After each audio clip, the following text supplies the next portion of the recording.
he hated it. Said he wanted this 100 years ago, a new theory about human nature was put forward by Sigmund Freud. He had discovered, he said, primitive sexual and aggressive forces hidden deep inside the minds of all human beings. Forces which, if not controlled, led individuals and societies to chaos and destruction. This series is about how those in power have used Freud's theories to try and control the dangerous crowd in an age of mass democracy. At the heart of the story is not just Sigmund Freud, but other members of the Freud family.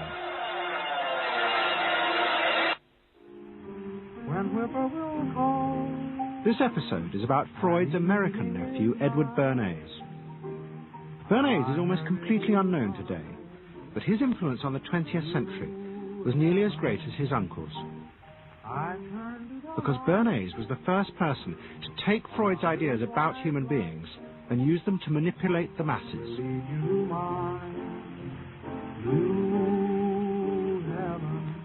He showed American corporations for the first time how they could make people want things they didn't need by linking mass-produced goods to their unconscious desires. Out of this would come a new political idea of how to control the masses. By satisfying people's inner selfish desires, one made them happy and thus docile. It was the start of the all-consuming self, which has come to dominate our world today.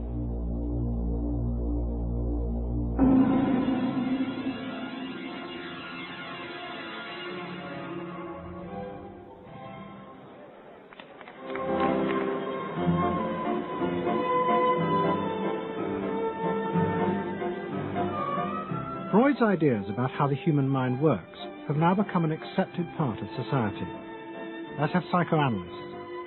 Every year, the psychotherapist ball is held in a grand palace in Vienna. This is the psychotherapy ball.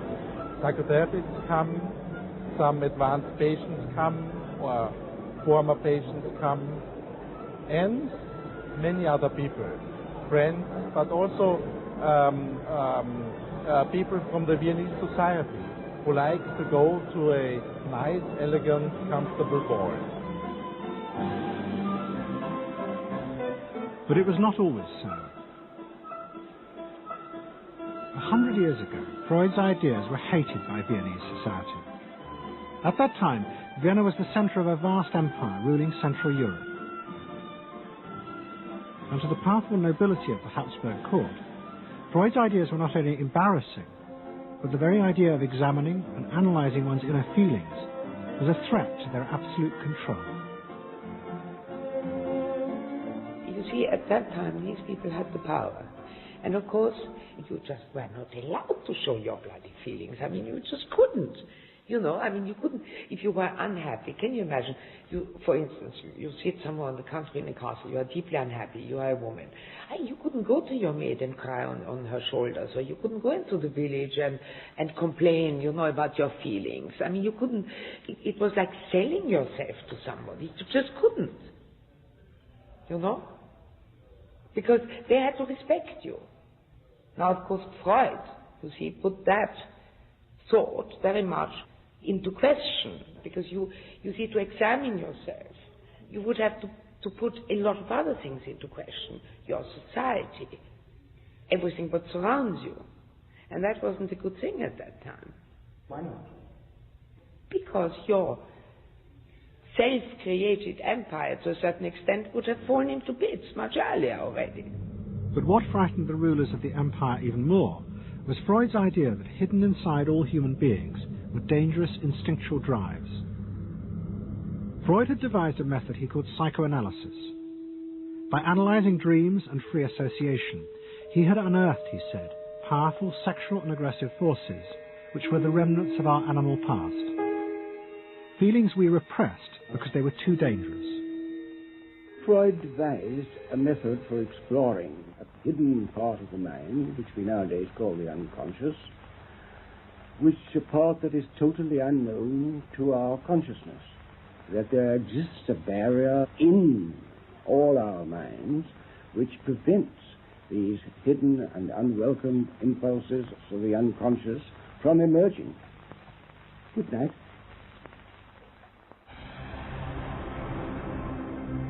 In 1914, the Austro-Hungarian Empire led Europe into war. As the horror mounted, Freud saw it as terrible evidence of the truth of his findings. The saddest thing, he wrote, is that this is exactly the way we should have expected people to behave from our knowledge of psychoanalysis. Governments had unleashed the primitive forces in human beings, and no one seemed to know how to stop them.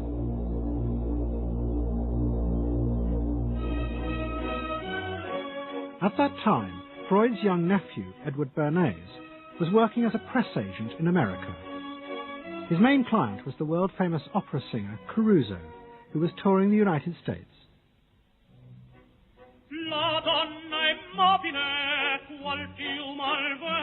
Bernays' parents had emigrated to America 20 years before, but he kept in touch with his uncle and joined him for holidays in the Alps. But Bernays was now about to return to Europe for a very different reason.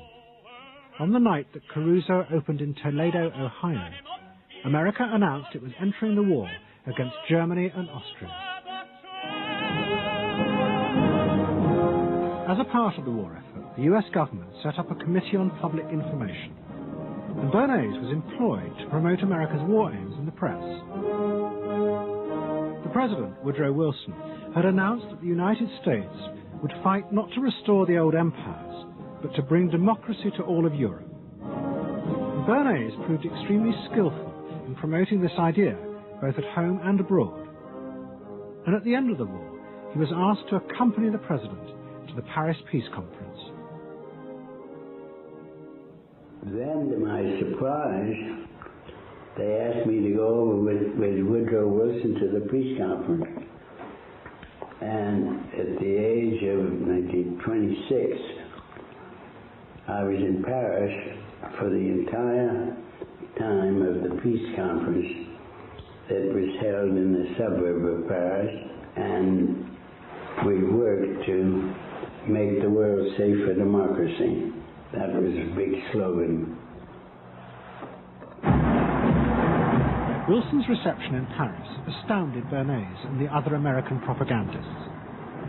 Their propaganda had portrayed Wilson as a liberator of the people, a man who would create a new world in which the individual would be free. They had made him a hero of the masses. And as he watched the crowds surge around Wilson, Bernays began to wonder whether it would be possible to do the same type of mass persuasion, but in peacetime. When I came back to the United States, I decided that if you could use propaganda for war, you could certainly use it for peace. And propaganda got to be a bad word because of the Germans using it. So what I did was to try to find some other words. So we found the word Council on Public Relations. Bernays returned to New York and set up as a public relations counsel in a small office off Broadway. It was the first time the term had ever been used. Since the end of the 19th century, America had become a mass industrial society, with millions clustered together in the cities. Bernays was determined to find a way to manage and alter the way these new crowds thought and felt. To do this, he turned to the writings of his uncle Sigmund. While in Paris, Bernays had sent his uncle a gift of some Havana cigars. In return, Freud had sent him a copy of his General Introduction to Psychoanalysis. Bernays read it, and the picture of hidden irrational forces inside human beings fascinated him. He wondered whether he might make money by manipulating the unconscious. What Eddie got from Freud was indeed this idea that there is a lot more going on in human decision-making, not only among individuals, but even more importantly among groups, than this idea that information drives behavior. And so Eddie began to formulate this idea that you had to look at things that would play to people's irrational emotions And you see, that moved Eddie immediately into a different category from other people in his field and most government officials and managers of the day who thought if you just hit people with all this factual information, they would look at that and say, oh, of course. And Eddie knew that was not the way the world worked. Bernays set out to experiment with the minds of the popular classes. His most dramatic experiment was to persuade women to smoke. At that time, there was a taboo against women smoking, and one of his early clients, George Hill, the president of the American Tobacco Corporation, asked Bernays to find a way of breaking it. He said, we're losing half of our market because men have invoked a taboo against women smoking in public. Can you do anything about that? I said, let me think about it. And then I said, have I your permission to see a psychoanalyst to find out what cigarettes mean to women? He said, what'll it cost? So I called up Dr. Brill, A.A. Brill, who was a leading psychoanalyst in New York at that time. How come you didn't call your uncle? Why didn't you call your uncle? Because he was in Vienna. A.A. Brill was one of the first psychoanalysts in America, and for a large fee he told Bernays that cigarettes were a symbol of the penis and of male sexual power.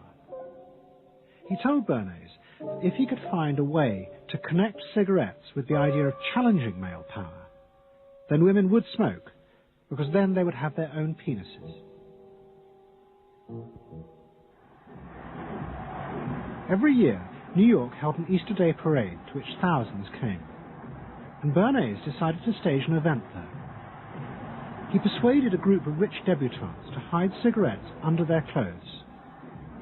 Then they should join the parade, and at a given signal from him, they were to light up the cigarettes dramatically. Bernays then informed the press that he had heard that a group of suffragettes were preparing to protest by lighting up what they called torches of freedom.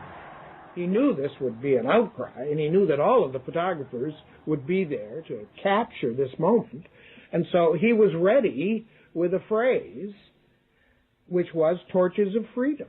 And so here you have a symbol, women, young women, debutantes, smoking a cigarette in public with a phrase that means anybody who believes in this kind of equality pretty much has to support them in the ensuing debate about this, because torches of freedom. I mean, what's on all American coins? It's liberty. She's holding up the torch. You see? And so all of this is there together. There's emotion. There's memory. There's a rational phrase, even though it's using a lot of emotional elements. It's a phrase that works in a rational sense. All of this is together. And so the next day, this was not just in all of the New York papers, it was across the United States and around the world. And from that point forward, the sale of cigarettes to women began to rise. He had made them socially acceptable with a single symbolic act. What Bernays had created was the idea that if a woman smoked, it made her more powerful and independent, an idea that still persists today. Embrace me, my sweet embrace. It made him realize that it was possible to persuade people to behave irrationally if you link products to their emotional desires and feelings. The idea that smoking actually made women freer was completely irrational, but it made them feel more independent. It meant that irrelevant objects could become powerful emotional symbols of how you wanted to be seen by others. Eddie Bernays saw the way to sell product was not to sell it to your intellect, that you ought to buy an automobile, but that you will feel better about it if you have this automobile. I think he originated that idea, that they weren't just purchasing something, but they were engaging themselves emotionally or personally in the product or service. There's not, you think you need a new piece of clothing, but you'll feel better with the piece of clothing. That was his contribution in a very real sense. We see it all over the place today, but I think he originated the idea of the emotional connect to a product or service. What Bernays was doing fascinated America's corporations. They had come out of the war rich and powerful, but they had a growing worry. The system of mass production had flourished during the war, and now millions of goods were pouring off production lines. What they were frightened of was the danger of overproduction, that there would come a point when people had enough goods and would simply stop buying. Up until that point, the majority of products were still sold to the masses on the basis of need. While the rich had long been used to luxury goods, for the millions of working-class Americans, most products were still advertised as necessities.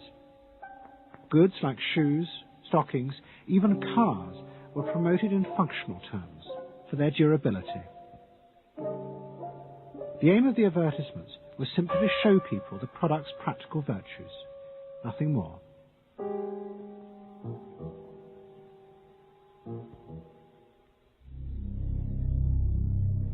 What the corporations realized they had to do was transform the way the majority of Americans thought about products. One leading Wall Street banker, Paul Mazur of Lehman Brothers, was clear about what was necessary. We must shift America, he wrote, from a needs to a desires culture. People must be trained to desire, to want new things even before the old have been entirely consumed. We must shape a new mentality in America. Man's desires must overshadow his needs.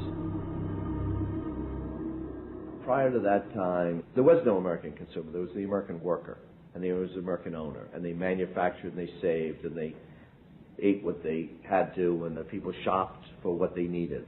And while the very rich may have bought things they didn't need, most people did not. And Mazur envisioned a break with that, where you would have things that you didn't actually need, but you wanted, as opposed to needed. And the man who would be at the center of changing that mentality for the corporations was Edward Bernays. Bernays really is the guy within the United States, more than anybody else, who sort of brings to the table psychological theory as something that is an essential part of how, from the corporate side, of how we are going to appeal to the masses effectively, and the whole sort of merchandising establishment and sales establishment is ready for Sigmund Freud. I mean, they are ready for understanding what motivates the human mind. And so that there's this real openness to Bernays' techniques being used to sell products to the masses. Beginning in the early 20s, the New York banks funded the creation of chains of department stores across America. They were to be the outlets for the mass-produced goods, and Bernays' job was to produce the new type of customer. Bernays began to create many of the techniques of mass consumer persuasion that we now live with. He was employed by William Randolph Hearst to promote his new women's magazines, and Bernays glamorized them by placing articles and advertisements that linked products made by others of his clients to famous film stars like Clara Bow, who was also his client. Bernays also began the practice of product placement in the movies, and he dressed the stars at the film's premieres with clothes and jewellery from other firms he represented.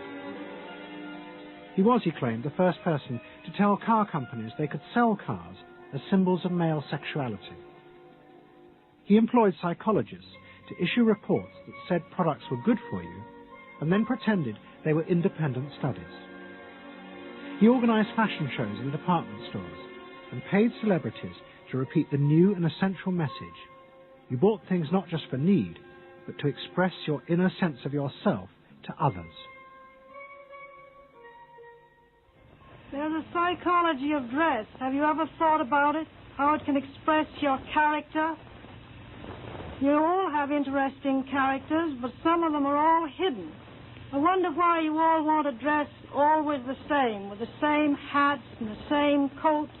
I'm sure all of you are interesting and have wonderful things about you, but looking at you in the street, you all look so much the same.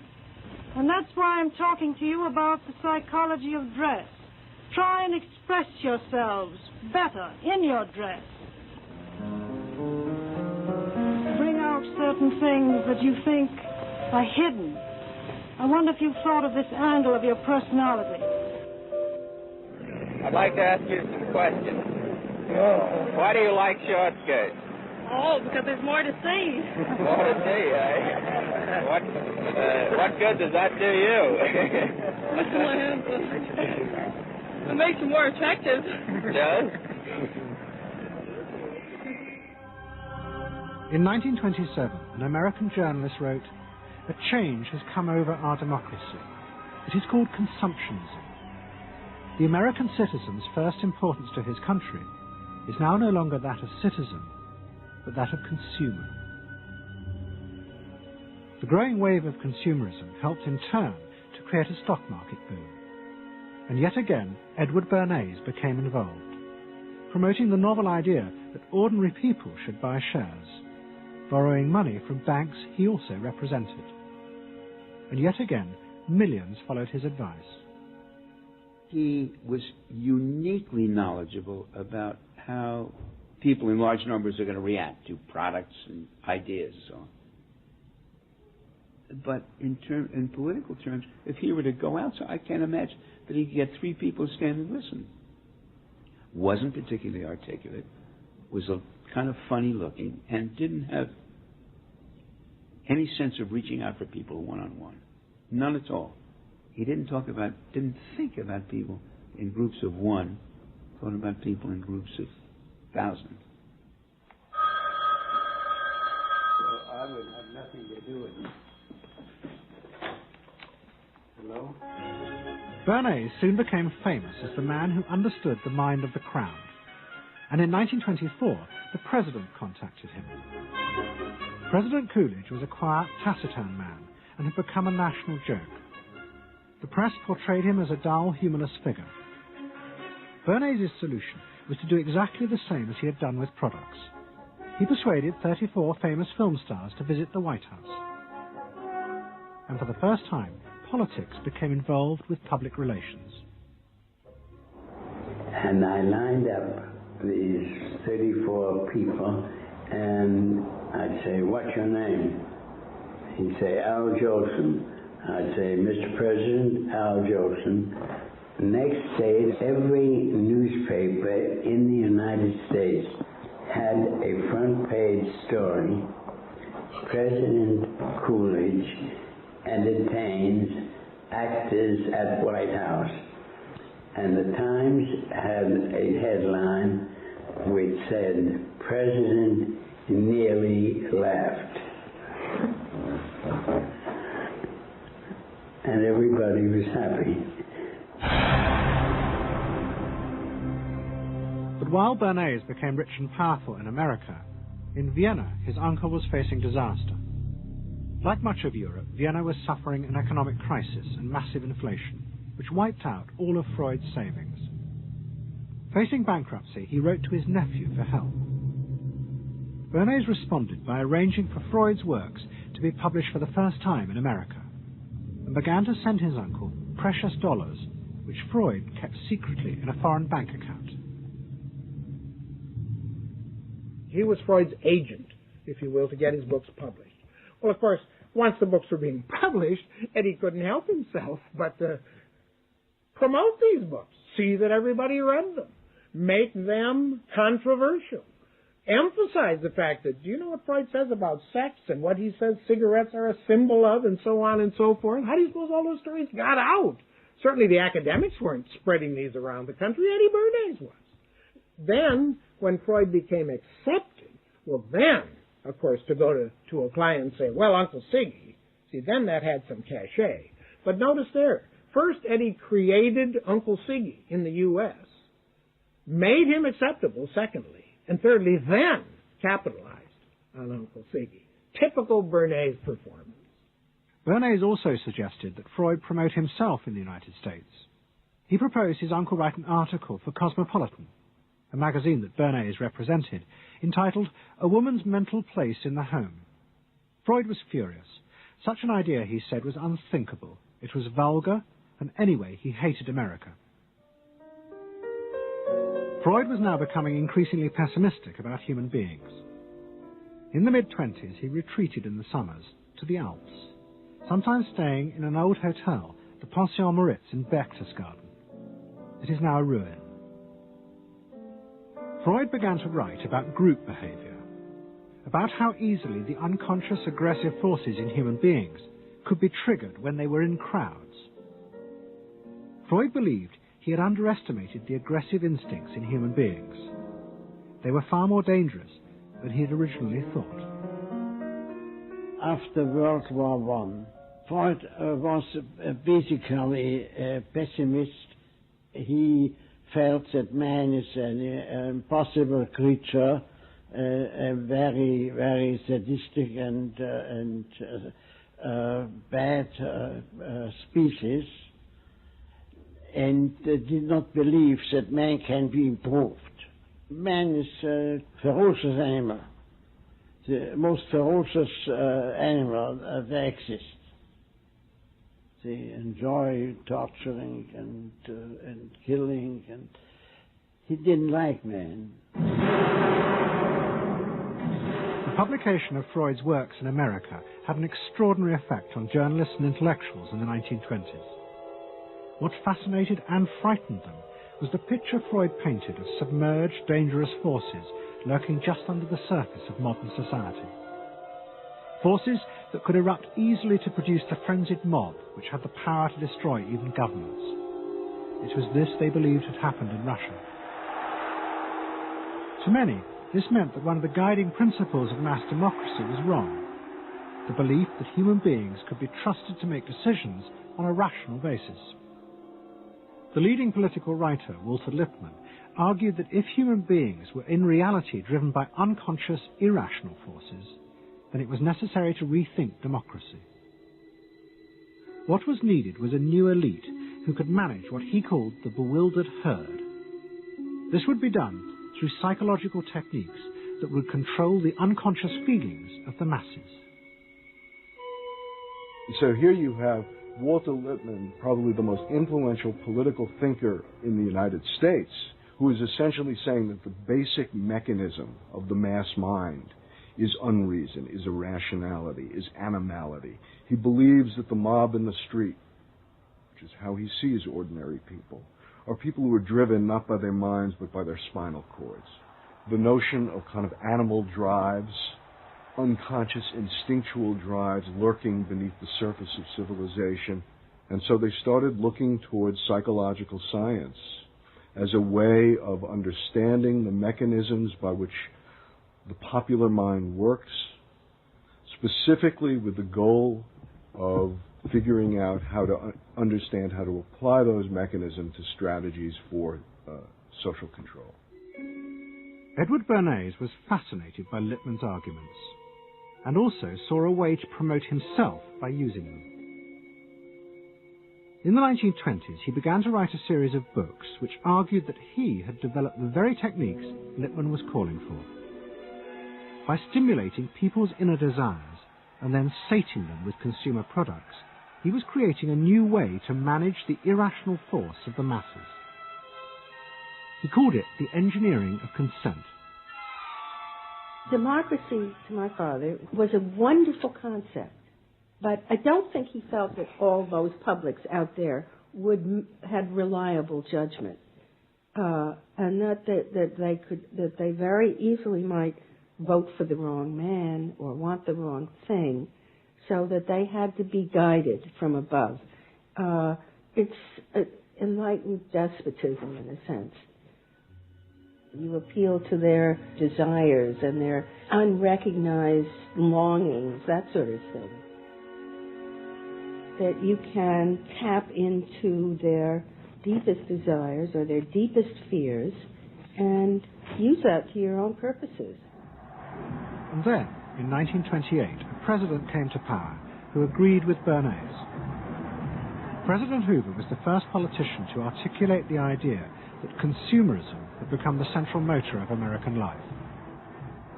After his election, he told a group of advertisers and public relations men, "You have taken over the job of creating desire and have transformed people into constantly moving happiness machines. machines which have become the key to economic progress. What was beginning to emerge in the 1920s was a new idea of how to run mass democracy. At its heart was the consuming self, which not only made the economy work, but was happy and docile, and so created a stable society. Both Bernays and Lippmann's concept of managing the masses takes the idea of democracy and it turns it into a palliative.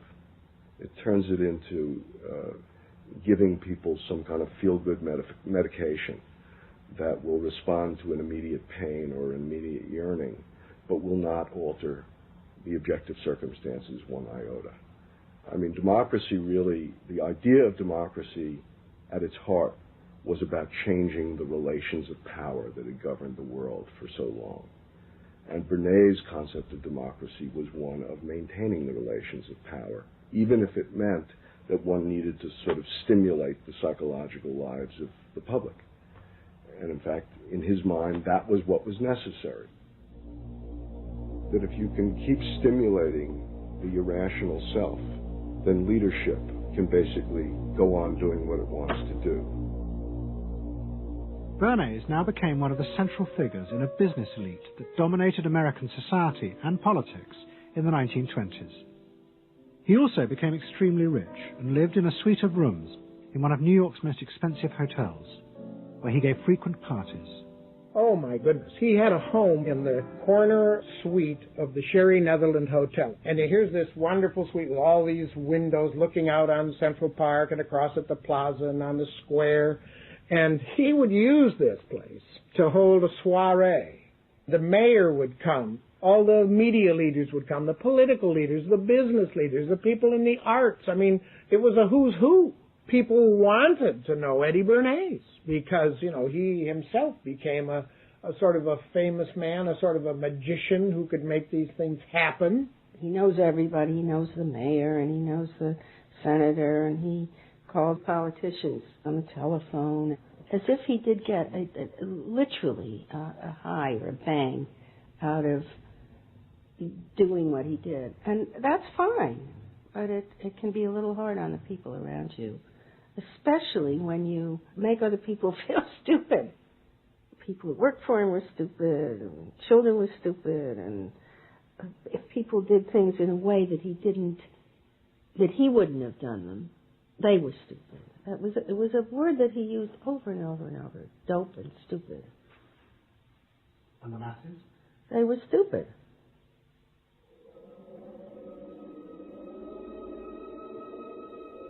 But Bernays' power was about to be destroyed dramatically, and by a type of human irrationality he could do nothing to control. At the end of October 1929, Bernays organized a huge national event to celebrate the 50th anniversary of the invention of the light bulb. President Hoover, the leaders of major corporations, and bankers like John D. Rockefeller were all summoned by Bernays to celebrate the power of American business. But even as they gathered, news came through that shares on the New York Stock Exchange were beginning to fall catastrophically.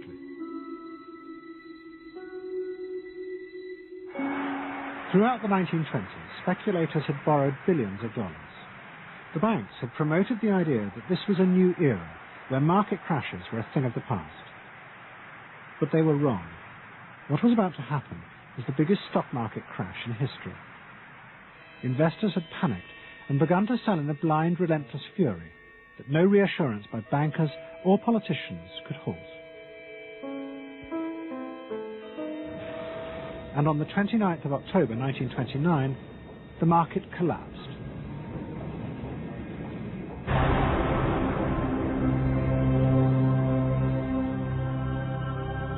The effect of the crash on the American economy was disastrous. Faced with recession and unemployment, millions of American workers stopped buying goods they didn't need. The consumer boom that Bernays had done so much to engineer disappeared, and he and the profession of public relations fell from favor. Bernays' brief moment of power seemed to be over.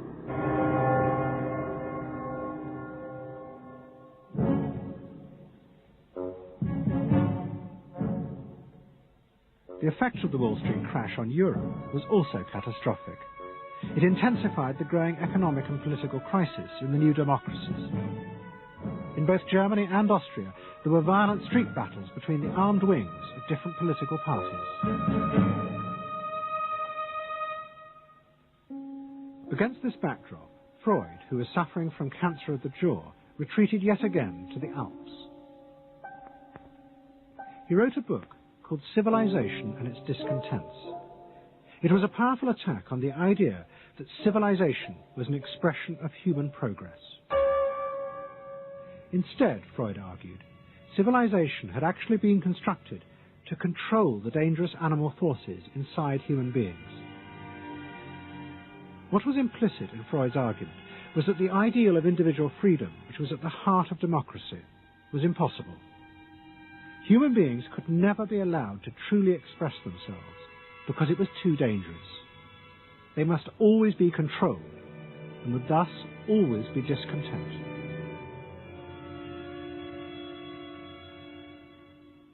Man doesn't want to be civilized, and he is civilization brings discontent, but it's necessary to survive. Otherwise he couldn't survive. So he must be discontent, because this would be the only way to keep him within limits. But what did Freud think about the idea of the equality of man? He didn't believe in it. We had 32 parties, and Hitler said, before those parties don't vanish, there is no Germany. That's true. You can't have 32 parties. And so they felt, this one person will put an end to this comedy. Freud was not alone in his pessimism. Politicians like Adolf Hitler emerged from a growing despair in the 1920s about democracy. The Nazis were convinced that democracy was dangerous because it unleashed a selfish individualism, but didn't have the means to control it. Hitler's party, the National Socialists, stood in elections, promising in their propaganda that they would abandon democracy because of the chaos and unemployment it led to. Die Parteien versprachen den Himmel auf Erden.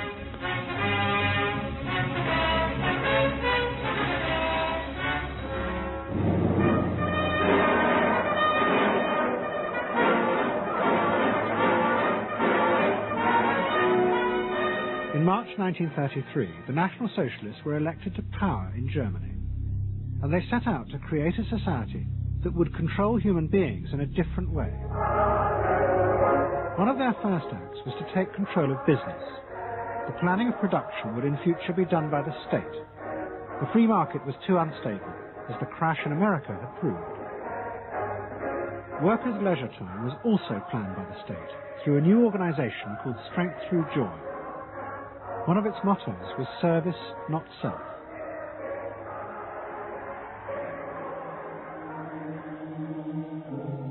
But the Nazis did not see this as a return to an old form of autocratic control.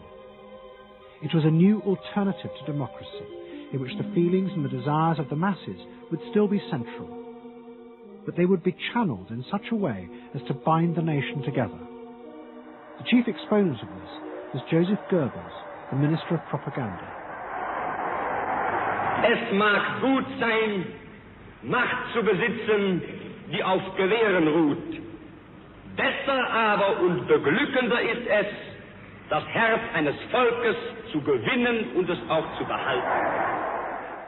Goebbels organized huge rallies whose function, he said, was to forge the mind of the nation into a unity of thinking, feeling and desire. One of his inspirations, he told an American journalist, was the writings of Freud's nephew, Edward Bernays. In his work on crowd psychology, Freud had described how the frightening irrationality inside human beings could emerge in such groups. The deep, what he called libidinal forces of desire, are given up to the leader, while the aggressive instincts are unleashed on those outside the group. Freud wrote this as a warning, but the Nazis were deliberately encouraging these forces because they believed they could master and control them. Well, Freud was saying that masses are bound by libidinal forces. They love each other and delegate their ideas and their feelings to the chap on top. What are libidinal forces? What are libidinal forces? All forces of love. Not hate. No, hate is delegated to the others outside.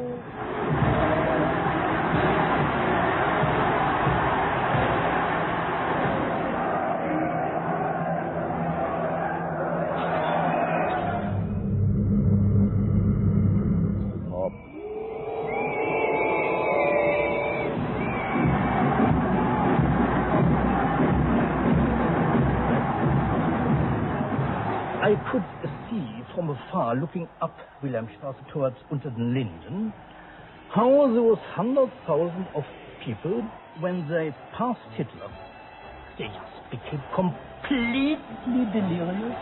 They began to shout these cries I will never get out of my ears. Heil, Sieg, Heil. They meant it. And here I got confirmation how those irrational forces, uncontrollable forces in Germany, in the Germans, had erupted, had broken out, were running riot, were departing, marching on.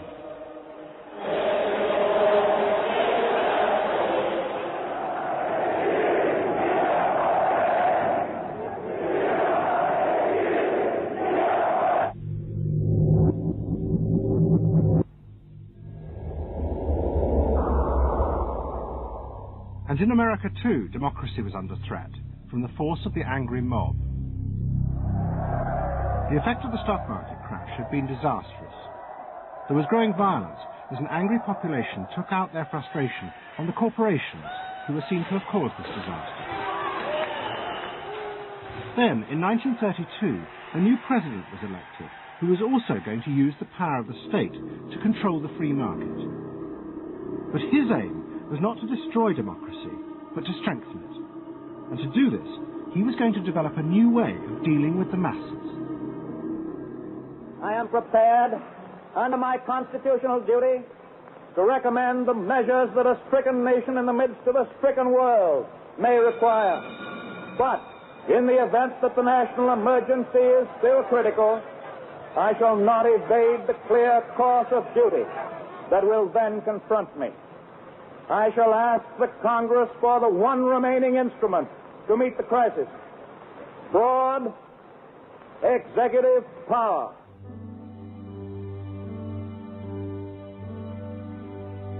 It was the start of what would become known as the New Deal. Roosevelt assembled a group of young technocrats and planners in Washington. He told them that their job was to plan and run giant new industrial projects for the good of the nation. Roosevelt was convinced that the stock market crash had shown that laissez-faire capitalism could no longer run modern industrial economies. It had become the job of government. Big business was horrified, but the New Deal attracted the admiration of the Nazis, especially Joseph Goebbels. Wir betrachten die wirtschaftliche Entwicklung in Amerika mit dem allergrößten positiven Interesse. Und wir sind dort der festen Überzeugung, dass Präsident Roosevelt und seine Berater auf dem richtigen Wege sind.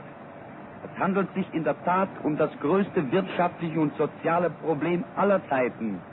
Die vielen Millionen Arbeitslosen, die ihre Plätze an den Maschinen und in den Kontoren verloren haben, wieder an ihre alten Arbeitsstellen zurückzuführen. Das kann nicht allein der privaten Initiative überlassen werden. Ausschlaggebend ist, dass die öffentliche Hand mit positiven Maßnahmen eingreift. But although Roosevelt, like the Nazis, was trying to organize society in a different way, unlike the Nazis, he believed that human beings were rational and could be trusted to take an active part in government. Roosevelt believed it was possible to explain his policies to ordinary Americans and take into account their opinions. To do this, he was helped by the new ideas of an American social scientist called George Gallup. favorite reading of New Deal Washington, the survey of U.S. public opinion. From offices at Princeton, New Jersey, a famed statistician, Dr. George Gallup, tells Washington from week to week what the nation is thinking. And in New York, Fortune magazine's analyst, Elmo Roper, compiles for publication a continuous record of the nation's approval or disapproval of how the country is being run. Gallup and Roper rejected Bernays' view that human beings were at the mercy of unconscious forces and so needed to be controlled. Their system of opinion polling was based on the idea that people could be trusted to know what they wanted. They argued that one could measure and predict the opinions and behavior of the public if one asked strictly factual questions and avoided manipulating their emotions. Well, how about this one? Do you think Franklin D. Roosevelt's New Deal has been bad for the nation in general? No, that question's loaded. It automatically suggests an answer. Well, how about this? Is your present feeling toward President Roosevelt one of general approval or general disapproval? That's better. Prior to scientific polling, the view of many people was that you couldn't trust public opinion. It was irrational, that it was ill-informed, chaotic, unruly, and so forth. And so that opinion should be dismissed. But with scientific polling, I think it established very clearly that people are rational, that they do make good decisions, and this offers democracy a chance to be truly informed by the public, giving everybody a voice in the way the country is run. I know my father wouldn't necessarily say the voice of the public is the voice of God, but he did feel very much that the voice of the people is a rational voice and should be heard. What Roosevelt was doing was forging a new connection between the masses and politicians. No longer were they irrational consumers who were managed by sating their desires. Instead, they were sensible citizens who could take part in the governing of the country. In 1936, Roosevelt stood for re-election. He promised further control over big business. To the corporations, it was the beginning of a dictatorship.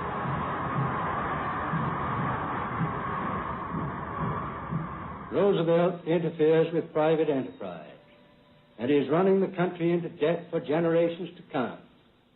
The way to get recovery is to let business alone.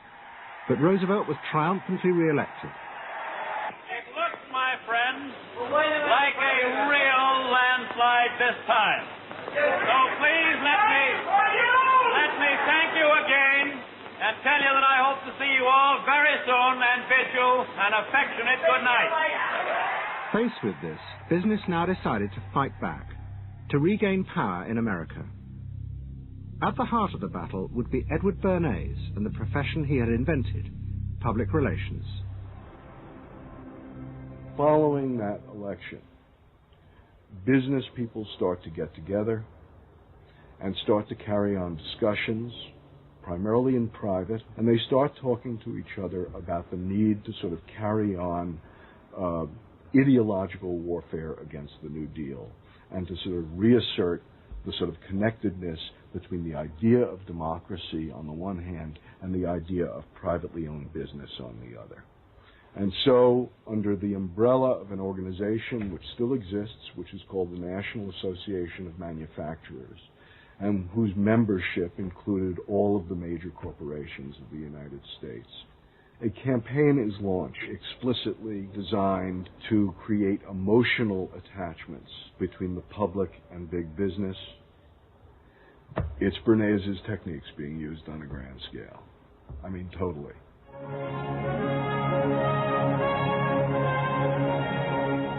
General Motors' Parade of Progress, traveling the high roads and byroads of America, bringing to millions of Americans in their own hometown the fascinating story behind modern industry, showing... The campaign set out to show dramatically that it was business, not politicians, who had created modern America. A better mode of living for all of us. Bernays was an advisor to General Motors, but he was no longer alone. The industry he had founded now flourished as hundreds of public relations advisors organized a vast campaign. They not only used advertisements and billboards, but managed to insinuate their message into the editorial pages of the newspapers. It became a bitter fight. In response to the campaign, the government made films that warned of the unscrupulous manipulation of the press by big business. And the central villain was the new figure of the public relations man. They tried to achieve their ends by working entirely behind the scenes, corrupting and deceiving the public. The aims of such groups may be either good or bad, so far as the public interest is concerned, but their methods are a grave danger to democratic institutions. The films also showed how the responsible citizen could monitor the press themselves. They could create a chart that analyzed the reporting for signs of hidden bias. But such earnest instruction was to be no match for the powerful imagination of Edward Bernays. He was about to help create a vision of the utopia that free market capitalism would build in America if it was unleashed.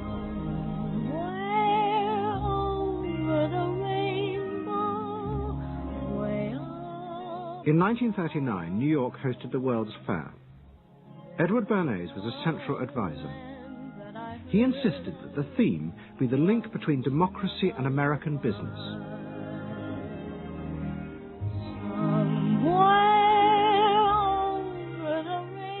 At the heart of the fair was a giant white dome that Bernays named Democracity. And the central exhibit was a vast working model of America's future, constructed by the General Motors Corporation.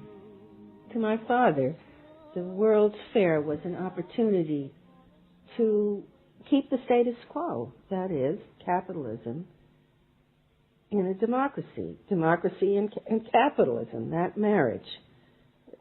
Right, linking, just like that. He did that by manipulating people and getting them to think that you couldn't have real democracy in anything but a capitalist society, which was capable of doing anything, of creating these wonderful highways, of making, moving pictures inside everybody's house, of telephones that didn't need cords, of sleek roadsters. I mean, it was consumerist, but at the same time, you inferred that in a funny way, democracy and capitalism went together.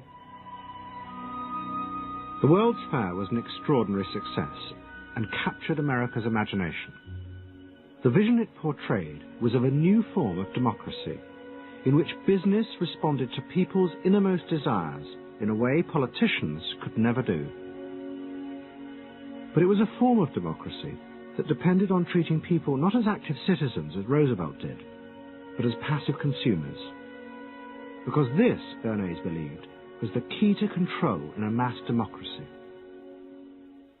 It's not that the people are in charge, but that the people's desires are in charge. The people are not in charge. The people exercise no decision-making power within this environment. So democracy is reduced from something which assumes an active citizenry to the idea of the public as passive consumers. Driven primarily by instinctual or unconscious desires, and that if you can in fact trigger those needs and desires, you can get what you want from them.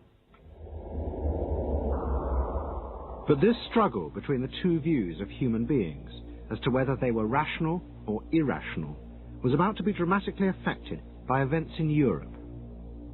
Events that would also change the fortunes of the Freud family. In March 1938, the Nazis annexed Austria. It was called the Anschluss. Hitler arrived in Vienna to an extraordinary outpouring of mass adulation. But even as he drove through the city, behind the scenes, the Nazis were systematically whipping up and unleashing the hatred of the crowd against the enemies of the new Greater Germany. The Anschluss was a kind of explosion of terrible hatred against the enemies, the so-called enemies, or whatever they considered enemies, against the Jews in totally, and also against a lot of elitist Austrians who had opposed the Nazis in Austria. They said it's legitimate, now you can do what you want, so they did it. Stealing, robbing and killing, I can't say it otherwise. And human depravity, of course, is always very near to normal behavior. It can change very quickly.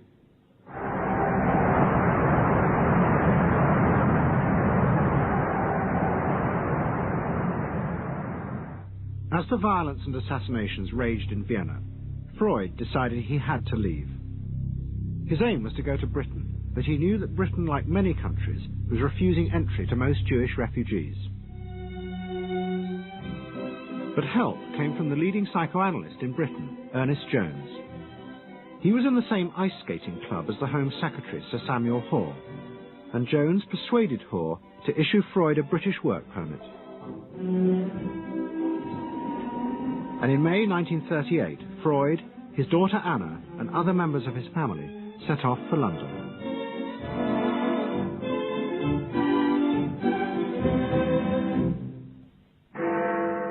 Freud arrived in London as Britain was preparing for war, and he settled with his daughter Anna in a house in Hampstead.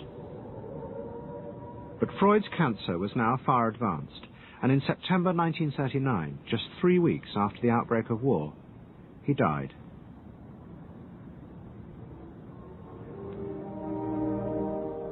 The Second World War would utterly transform the way governments saw democracy and the people they governed. Next week's program will show how the American government, as a result of the war, became convinced there were savage, dangerous forces hidden inside all human beings, forces that needed to be controlled. The terrible evidence from the death camps seemed to show what happened when these forces were unleashed. And politicians and planners in post-war America would come to believe that hidden under the surface of their own population were the same dangerous forces. And they would turn to the Freud family to help control this enemy within.